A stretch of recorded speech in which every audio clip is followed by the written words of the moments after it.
Ka bor sin shar jong ka East Khasi Hills District. Ne kasi kala penlong ya ka jingalang bat ki nomi khmat jong ka Shillong Cantonment Board. Bat ki he pulit panya tai halor ka Jingsah Be-Ain halom survey.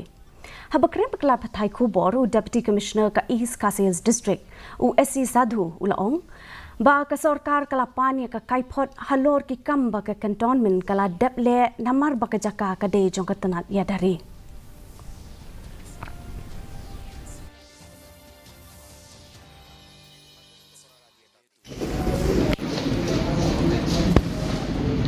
As we discussed today, we are forming a joint committee of our office and Defence Estate Office and from Police and Municipal Board, and we are sending a team.